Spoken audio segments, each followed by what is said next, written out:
Ya,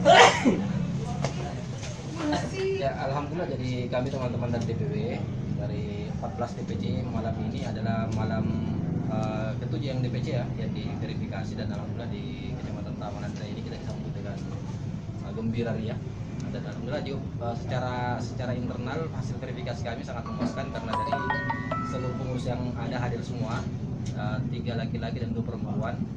Dan bagi kami ini sudah sangat melebihi dari apa yang kita pikirkan selama ini, bahwa sesungguhnya DPC di Makassar ini dari 14 kecamatan ini salah semua siap untuk verifikasi kami. Ada himbauan Ya, terus untuk teman-teman di DPD dan DPC bahwa terus bergerak ke tingkat bawah, dan kemarin memang kami sudah menerima ranting dari 143 ranting, sisa 4 yang belum kami terima. Dan harapan kami sesungguhnya untuk teman-teman DPC, DPRT yang sudah terbentuk untuk terus merekrut keanggotaan, karena kita memiliki target kalau saya tidak salah untuk tahun ini sampai 120.000 keanggotaan.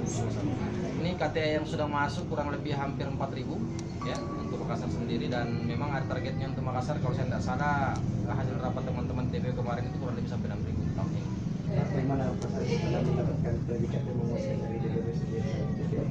Alhamdulillah, kami sangat bersyukur tim dari DPD dan DPW sudah melihat kantor kami yang sebelumnya kita sudah lama mempersiapkan, dan apa yang dikatakan Pak Sekretaris Wilayah yang mengatakan memuaskan, kami sangat mensyukuri dengan kantor yang sudah kami buat bersama teman-teman, bersama tim kami yang ada di DPC.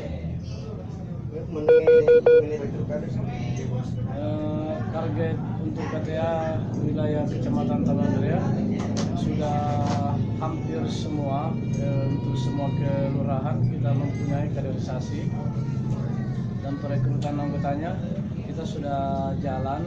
Masing-masing ketua DPRT dia menjalankan semua, merekrut dari atas sampai ke bawah. untuk saat ini jumlah kaderisasi berapa? Untuk kaderisasi sekarang per kelurahan itu kita sudah sampai 500 300 sampai 500 kurang lebih.